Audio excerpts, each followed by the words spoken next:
Bernd Weidung arrived at the Hamburg studio 15 minutes early, September 1983. The address had been vague, a converted warehouse in a neighborhood he didn't know. He'd driven around twice before finding it. Now he sat in his car, nervous. This was another audition, another producer looking for a voice. He'd done dozens of these. Most led nowhere. Polite rejections. We'll call you. They never called, but this one felt different somehow. The producer's name was Dieter Bohlen. Bernd had heard of him. Successful songwriter, worked with major acts. This could be real, could be the break he'd been waiting for, or it could be another dead end, another waste of time, another disappointment. He checked his reflection in the rearview mirror, fixed his hair, took a breath, got out of the car. The studio was on. The third floor, no elevator. Bernd climbed the stairs, each step increasing his anxiety. What if his voice wasn't what they wanted? What if he wasn't what they wanted? What if this was just another no disguised as maybe? He reached the door, Studio 3B, knocked. A voice called out, "Come in." Bernd entered. The studio was smaller than he'd expected. Equipment everywhere, keyboards, mixing board, microphones.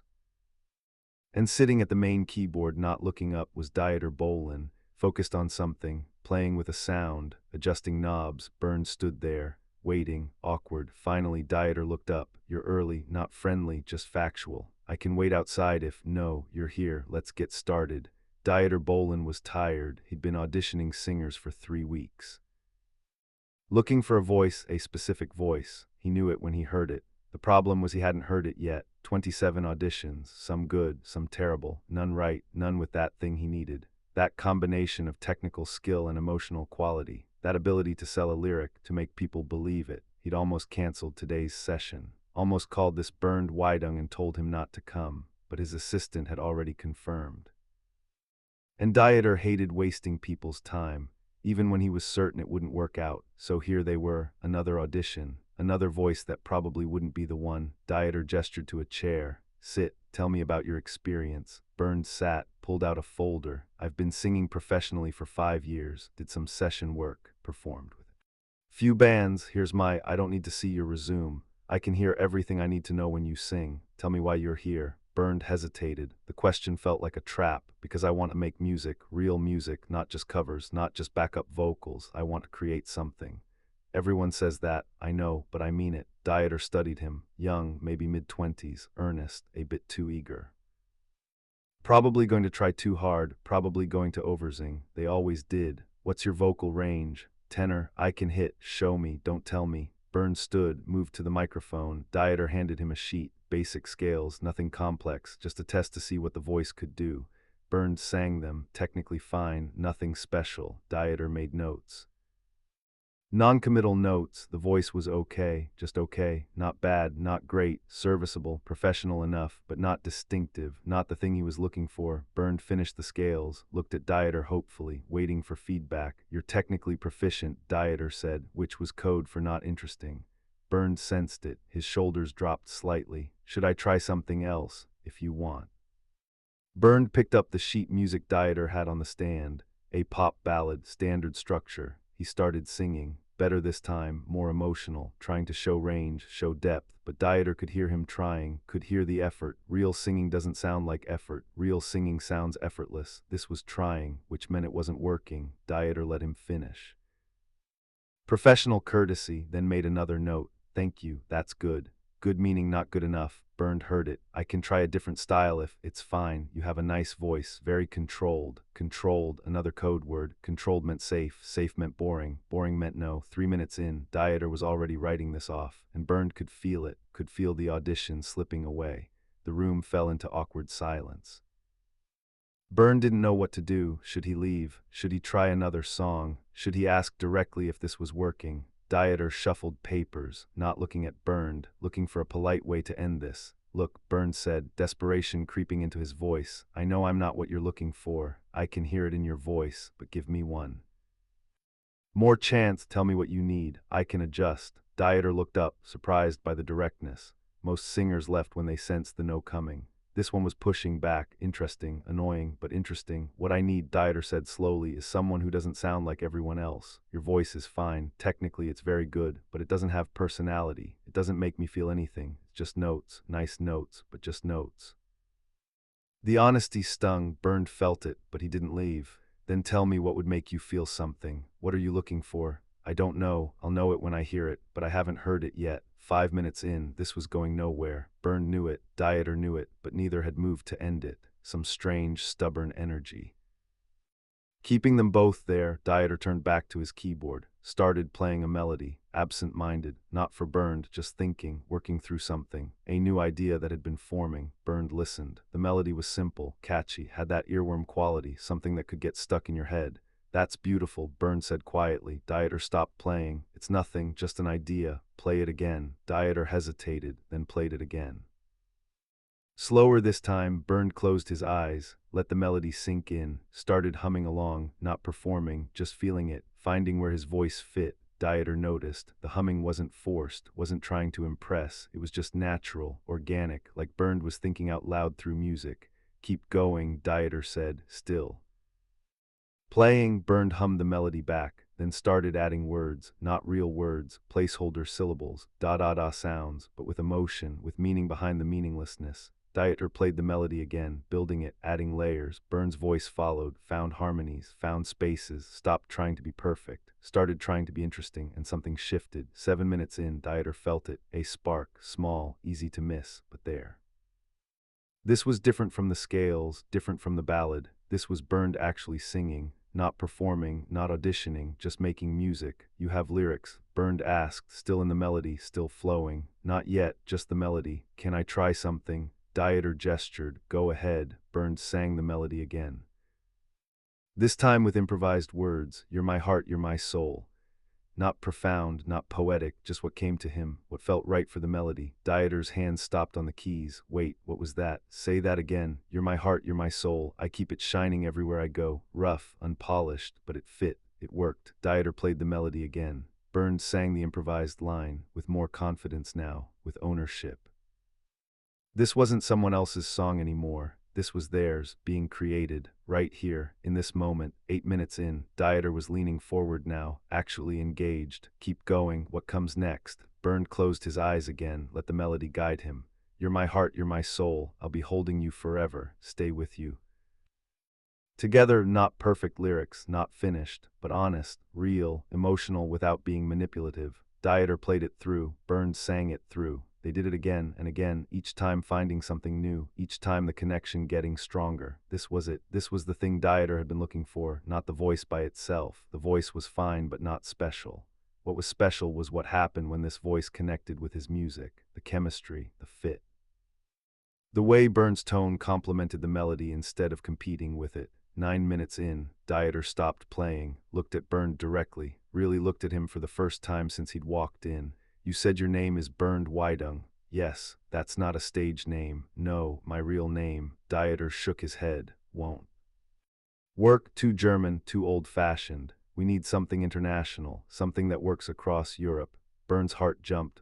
Dieter had said we, which meant this wasn't over, which meant something was happening. What would you suggest? Dieter thought, tapped his fingers on the keys. Thomas Anders, modern, international, easy to remember. Thomas Anders, Bernd repeated, testing it. I like it. Good. Because if we're going to work together, you need to become Thomas Anders. Bernd Weidung can stay home. Thomas Anders goes on stage. 10 minutes, that's all it took. 10 minutes from walking in the door to having a new name, to having a partnership. 10 minutes from awkward rejection to creative connection. If Dieter had ended it at minute 5, modern talking never happens. If Bernd had left when he sensed the no, modern talking never happens. If Dieter hadn't played that melody, modern talking never happens. If Bernd hadn't improvised those words, modern talking never happens. 10 minutes, the difference between everything and nothing. Dieter stood up, extended his hand. Let's make something. I don't know what yet, but let's make something. Bernd, now Thomas, shook his hand, trying not to show how much this meant. Trying to stay professional, failing completely, grinning like an idiot. When do we start? Now, sit down, let's work on that melody. Let's turn You're My Heart, You're My Soul into an actual song. They worked for 3 hours, refining the melody, crafting real lyrics, finding the arrangement, the initial awkwardness completely gone, replaced by creative flow, by collaboration, by the beginning of something neither of them fully understood yet. When Thomas finally left the studio that night, he sat in his car for 10 minutes, just processing. He'd walked in as Bernd Weidung, uncertain session singer. He was leaving as Thomas Anders, half of what would become modern talking, all because of 10 minutes, 10 very specific minutes. The first 9 had been terrible. He'd known it. Dieter had known it, but they'd pushed through.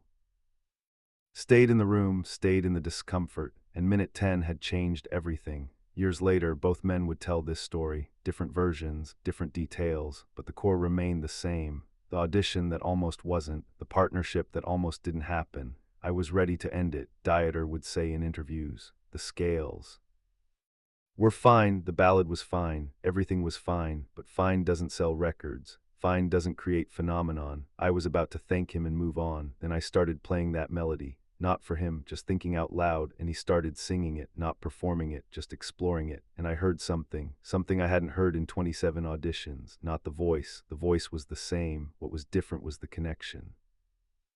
The chemistry between his voice and my music, that's what you can't teach. That's what you can't fake. That's what I'd been searching for, and it showed up in minute 10. Thomas would tell it slightly differently. I knew I was failing. I could see it in his face, in his body language. He was already writing me off, and I was angry, not at him, at myself, for being too nervous, too controlled, too professional. I'd done what I always did, tried to be perfect, tried to show technical skill, but nobody cares about perfect. They care about real. When he started playing that melody, I stopped trying to impress him. Stopped trying to be what I thought he wanted, just responded to the music, just sang what I felt, and everything changed. I found my voice in that moment, not my singing voice, my artistic voice.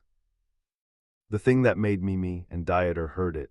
The story became legend in the music industry. The audition that almost ended, the partnership that almost didn't begin, production students studied it. What made minute 10 different from minute 5? Technically, Thomas's voice was the same, but everything else had changed. The context, the pressure, the authenticity. In minute 5, Thomas was trying to get hired. In minute 10, Thomas was creating. That shift, from performance to creation, from trying to being, that's what Dieter had been waiting for. That's what none of the other 27 auditions had delivered. Some of them had better technical voices, some of them had more experience, but none of them had that thing, that indefinable thing that happened when pressure released and authenticity emerged. When Dieter and Thomas had their first major fight, and there would be many, they'd sometimes reference that first meeting. Remember minute 10, Dieter would say, reminding Thomas of what they had, of why they worked. We almost didn't happen, Thomas would reply, reminding Dieter that partnership was fragile, that it required both of them, that neither could do alone what they did together. The first breakup in 1987 felt like minute 9 extended forever. All tension, no resolution, no magic, just two people who'd lost the connection they'd found in that studio 4 years earlier. The reunion in 1998 felt like minute 10 returning. Not the same. You can never recreate the original magic, but similar. A reminder of what was possible when they stopped fighting and started creating. In 2003, when they broke up for the final time, both men looked back on that September day in 1983. That small studio, that awkward beginning, that impossible partnership that had somehow worked for 20 years across 2 separate eras. We should have ended it in minute 5, Dieter would say years later, not bitterly, just factually. Would have saved us both a lot of pain, a lot of fighting, a lot of disappointment, but then he'd pause, smile slightly. But we also wouldn't have had minute 10, or the hours that followed, or the songs, or the success, or any of it, so maybe the pain was worth it. Maybe you have to go through minute 9 to get to minute 10, maybe that's just how it works. Thomas would agree. That first audition taught me something I've never forgotten. The best things in life happen when you stop trying to be perfect and start trying to be real. When you stop performing and start creating. When you stop auditioning for approval and start making something worth approving. That's what minute 10 was. That's what modern talking was at its best. Two people being real enough to create something bigger than either of them alone. We didn't always maintain that. We lost it sometimes, let ego and pride and stubbornness get in the way, but we had it once, in that room, in those 10 minutes, and nothing that came after, not the success, not the fighting, not the breakups, can take that away. We had it, and for a while it was magic. The studio where they first met closed in 1995, torn down to build apartments. Nothing marks the location, no plaque, no memorial, just another building in Hamburg. But in September 1983, in a third-floor studio that no longer exists, two men who didn't particularly like each other found something neither expected. A partnership, a sound, a chemistry that would define European pop for a generation. It took 10 minutes, 9 minutes of failure, 1 minute of magic, and everything that came after, the hits, the fights, the breakups, the reunions, the legacy, all of it started there. In that moment when Dieter almost said no and didn't, when Thomas almost left and didn't, when a melody found a voice and a voice found a melody and something impossible became inevitable. That's the story nobody tells about modern talking, not the success, not the fame, not the drama, but the beginning, the moment that almost wasn't, the 10 minutes that changed everything, the audition where both men failed for 9 minutes and succeeded in the 10th. Where Bernd Weidung became Thomas Anders, where Dieter Bohlen found his voice, where modern talking was born from awkwardness and stubbornness and one perfect melody that demanded to be sung. 10 minutes, that's all it took, and that's all it almost didn't get.